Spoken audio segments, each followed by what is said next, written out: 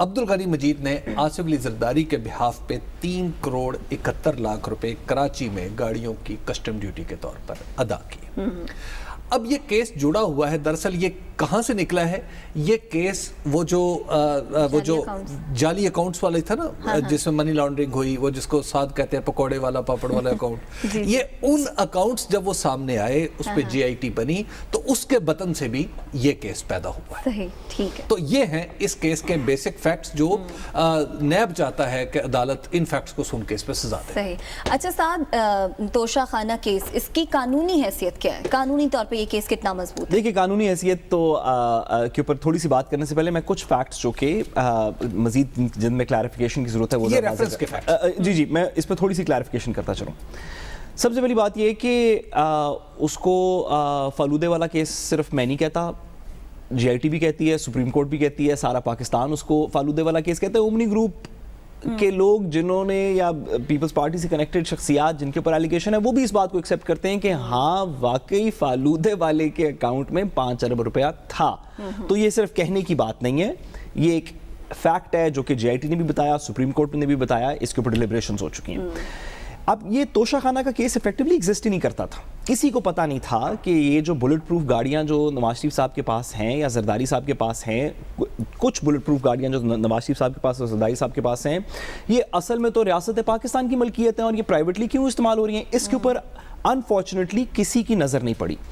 ہوا یہ کہ جب فیک اکاؤنٹس کی جی آئی ٹی انویسٹیگیٹ ہو رہی تھی اور یہ دیکھا جا رہا تھا کہ یہ جو فیک اکاؤنٹس ہیں جو کہ جن کی فہرست بن چکی ہے، ان میں پیسے کدھر سے آئے اور ان سے پیسے کدھر گئے. ایک لسٹ تھی فیک اکاؤنٹس کی جن میں پیسے کہاں سے آئے یہ بھی انویسٹیگیٹ ہو رہا تھا، اور ان اکاؤنٹس سے پیسے کدھر گئے یہ بھی انویسٹیگیٹ ہو رہا تھا.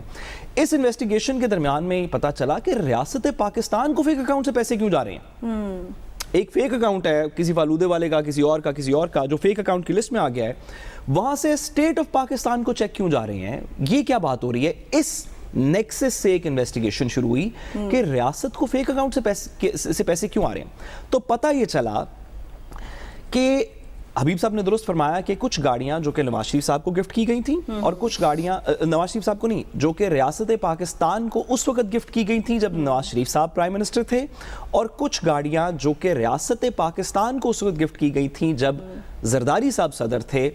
ان کا کچھ معاملہ ہے اور میں تھوڑی سی اس کے اندر 2-3 وضاحت کرتا چلوں. قانون یہ کہتا ہے کہ توشہ خانہ کے اندر دیے ہوئے گفٹس کے اندر سے، توشہ خانہ میں ہر قسم کے گفٹس ہوتے ہیں، فلاورنگ واز بھی ہے، تو کوئی ڈیکوریشن پیس بھی ہے، تو قالین بھی ہے، گھڑی بھی ہے، بہت سے گفٹس ہوتے ہیں. صحیح. جس شخص کو بھی وہ گفٹ کیا جائے، جو بھی ہیڈ آف اسٹیٹ ہو جس کو وہ گفٹ کیا جائے، وہ اکارڈنگ ٹو دا رولز کچھ پیمنٹ کرنے کے بعد اس کو وہاں سے ریلیز کروا سکتا ہے. 15% وہ پیمنٹ ہے. رول ہی 15% کیا قانون کو نرم نہیں کیا یوسف؟ نہیں ایسے نہیں ہے. سنیے، 2007 میں اس قانون میں ایک ترمیم آئی. ترمیم نے یہ کہا کہ اب کے بعد باقی چیزیں توشہ خانہ کی تو ریلیز کی جا سکتی ہیں 15% پہ، لیکن گاڑیوں کو توشہ خانہ سے ریلیز نہیں کیا جائے گا. جس کسی کو بھی گاڑی ملے گی وہ ریاست پاکستان کی ملکیت ہوگی، ریاست پاکستان ہی کی ملکیت رہے گی. اور کسی کو چاہیے فل پیمنٹ. گاڑیاں نہیں بیچی جائیں گی. جو بھی ہیڈ آف اسٹیٹ ہوگا، اگر آج ابو دھابی نے پاکستان کو ایک پول آف کارز کے اندر ہوگی، اگر آج ابو دھابی کا head of state Imran Khan صاحب کو گاڑی ایک گفٹ کرتے ہیں کیونکہ وہاں پہ جاتے ہیں، تو عمران خان صاحب اس کو 15% دے کے گھر نہیں لے جائیں گے. جو بھی وزیر اعظم آئے گا فرام ٹائم ٹو ٹائم وہ اس کو استعمال کرتا رہے گا. جو گیلانی صاحب کے اوپر جو کیس ہے وہ یہ ہے کہ جب قانون میں یہ ریلیکسیشن الاؤڈ نہیں تھی تو آپ نے کیوں کی. دوسری بات یہ کہ جب گیلانی صاحب جب یہ ریلیکسیشن ہو گئی اور زرداری صاحب کو پیمنٹ جانی تھی، زرداری صاحب نے پریزیڈنٹ صاحب سے انہوں نے کہا، سوری ایک جملہ، زرداری صاحب پریزیڈنٹ صاحب تھے، انہوں نے کہا کہ جی ٹھیک ہے ریلیکسیشن کر دیں، پرائم منسٹر نے ریلیکسیشن کر دی. تو وہ جو 15% دینا تھا وہ بھی زرداری صاحب نے خود نہیں دیا، وہ ایک فیک اکاؤنٹ کے سے ریاست پاکستان کو 15% کو فیک اکاؤنٹ سے بینظیر صاحب کے زرداری صاحب کے دیے. نیب نے تفتیش کی تو انہوں نے کہا کہ انہیں تو یہ تحفتاً ملی تھی گاڑیاں. بہرحال اسی پر بات کریں گے. مسلم لیگ نون کے سینئر رہنما احسن اقبال ہمارے ساتھ موجود ہیں. احسن اقبال صاحب، آج جب سماعت ہوئی تو نواز شریف کی طرف سے کوئی بھی پیش نہیں ہوا اس سماعت میں، لیکن اب 11 جون کو عدالت نے حاضری یقینی بنانے کا کہا ہے. تو کیا اسٹریٹجی ہے، کس طرح سے لڑیں گے آپ اس کیس کو؟ دیکھیے پاکستان مسلم لیگ نون تو پہلے دن سے ہی ان مقدمات کا سامنا کر رہی ہے اور آپ کے سامنے اب آ چکا ہے. میں ایک بار پھر دہراتا ہوں کہ ہم نے اپنے 5 سالوں کے اندر پاکستان کی تاریخ کا سب سے بڑا ترقیاتی منصوبوں کا پورٹ فولیو عمل درآمد کیا ہے. پاکستان کی پوری 60-65 سال کی تاریخ میں 18,000 میگا واٹ بجلی پیدا کی گئی اور ہمارے 5 سالوں میں 11,000 میگا واٹ کے ہم نے منصوبے لگائے. اسی طرح 2,000 کلومیٹر موٹر ویز بنائی, سی پیک بنایا. میں نے بحیثیت پلاننگ منسٹر تقریباً 2,200 ارب روپے کے منصوبے ان کی نگرانی کی ہے. آج تک یہ حکومت ثابت نہیں کر سکی کہ ان 3,200 ارب میں سے کسی ایک منصوبے میں کوئی کمیشن لیا گیا ہو, کوئی کیک بیک لی گئی ہو.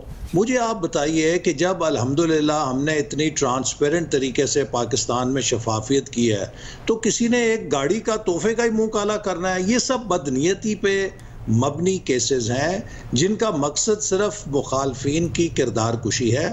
اور اب جب کہ سب کو چھوٹی ہے یہ بڑی ہے, یہ ایک سوال تو ابھرا ہے نا, سوال کا جواب تو ملنا چاہیے. دیکھیے جو وکیل ہیں میرے بھائی, جو وکیل ہیں, جب یہ مقدمہ ہوگا اس میں اس کا وہ دفاع اور اس کی وضاحت کریں گے. چونکہ پرائم منسٹر کو جب بھی کوئی چیز سرکاری توشہ خانے سے ملتی ہے تو وہ ایسے نہیں ہوتا کہ پرائم منسٹر اٹھا کے جیب میں ڈال کے گھر چلا جاتا ہے. اس کی جو سپرداری ہے, اس کی جو ٹرانسفر ہے, وہ پوری ضابطے کی سرکاری کارروائی کے نتیجے میں ہوتی ہے. اس میں پورا کیبنٹ ڈویژن احسن اقبال صاحب, آپ نے جس طرح بھی بالکل درست فرمایا کہ اس کے جو قانونی پہلو ہیں کہ کیا ریلیکسیشن ہو سکتی تھی قانون کے اندر 2007 کے بعد جب قانون امینڈ ہو گیا تھا, ریلیکسیشن گاڑیوں کی نہیں ہو سکتی تھی, کیا لیگلی ہوا اللیگلی ہوا, یہ بات تو عدالت آن میرٹس ڈیسائیڈ کرے گی by hearing the evidence and recording the evidence. Sir سوال یہ ہے کہ کیا نواز شریف صاحب اس کیس میں پیش ہوں گے, کیونکہ ایفیکٹو سوال جو بھی نون لیگ کے سامنے نہیں یار دیکھو نا, یہ بھی ایک تماشا ہے اس حکومت کا کہ نواز شریف صاحب کو علاج کے لیے مسلم لیگ نون نے تو نہیں بھیجا, ہمارے ڈاکٹرز نے تو ان کو سرٹیفکیٹ نہیں دیے. اس حکومت کے اپنے ڈاکٹرز نے, شوکت خانم ہاسپٹل کے ڈاکٹرز نے, اس حکومت کی وزیر صحت یاسمین راشد صاحبہ نے پوری وزیر اعظم تک پڑتال کی, ان کی ایجنسیوں نے پڑتال کی ان کی بیماری کی, حتیٰ یہ کہ وہ ڈاکٹر جو ان کا علاج کر رہے تھے ان کی بھی انٹیلیجنس ایجنسیوں سے پڑتال کرائی گئی کہ کہیں. تو جب وہ علاج کے لیے گئے ہوئے ہیں, پاکستان کے ہر شخص کو معلوم ہے کہ وہ علاج کے لیے عدالت کی اجازت سے گئے ہوئے ہیں.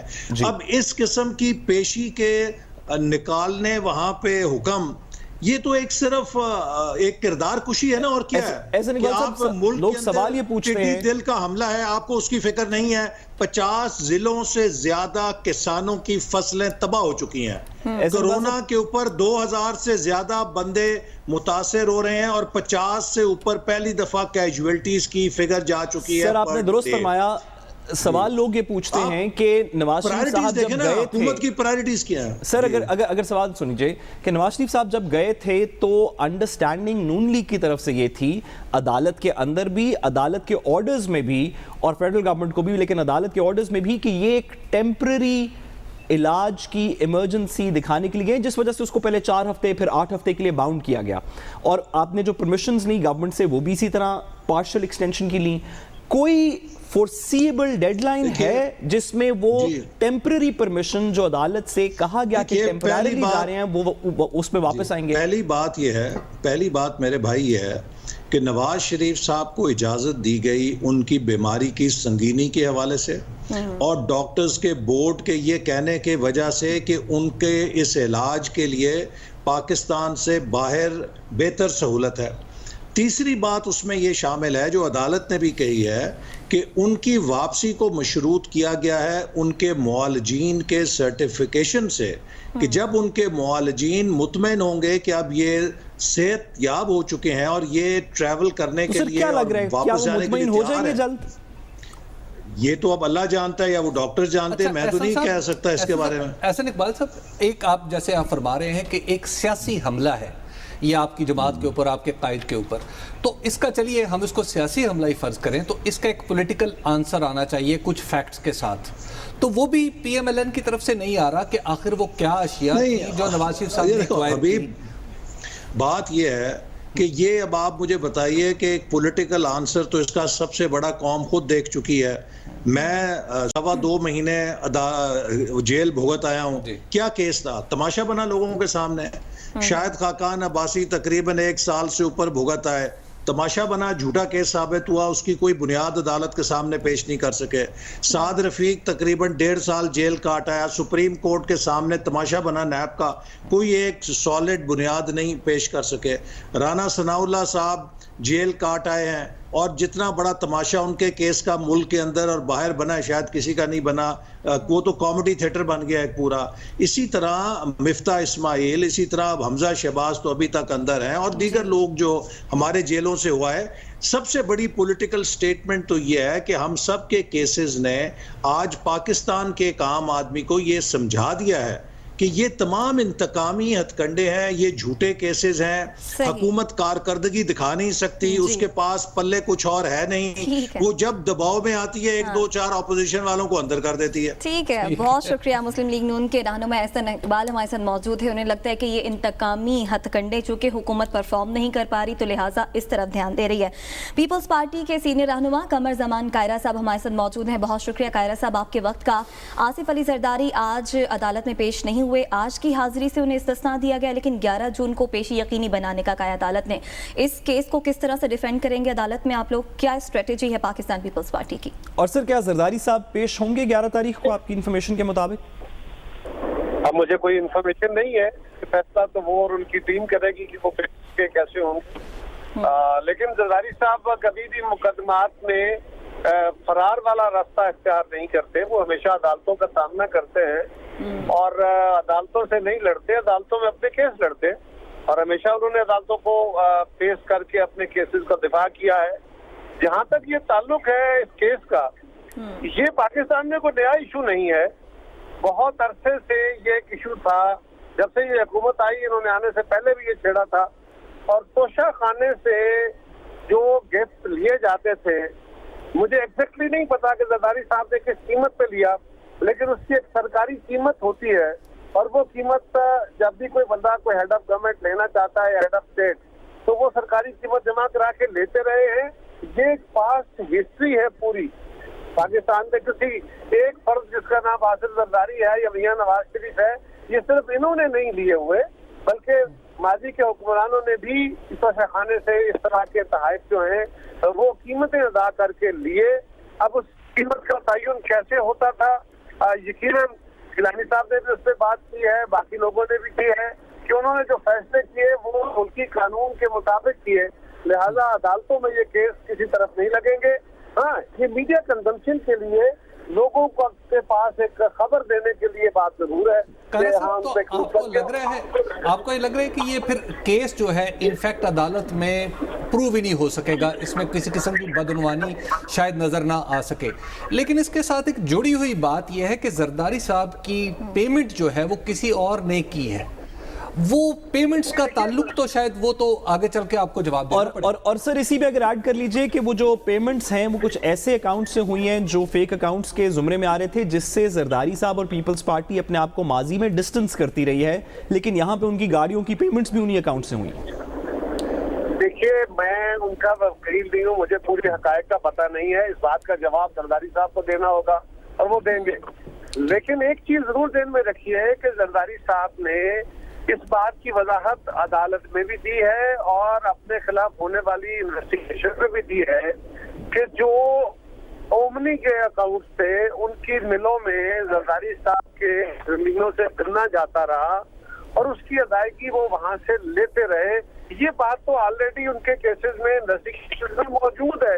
یہ تو کوئی نئی بات ہے نہیں کہ اس کے اوپر اتنا نیا ایشو لیا جائے. اگر کسی اکاؤنٹ کے ساتھ اس کا تعلق ہے تو یہ باتیں بہت عرصہ پہلے میڈیا میں بڑی تفصیل سے ڈسکس بھی ہو چکی، اس کے مزے بھی لیے جا چکے، اس کا زرداری صاحب کو مورد الزام بھی ٹھہرایا جا چکا. لیکن آپ سمجھ رہے ہیں توشہ خانہ ایک نیا نام ہے پرانے کیس کا.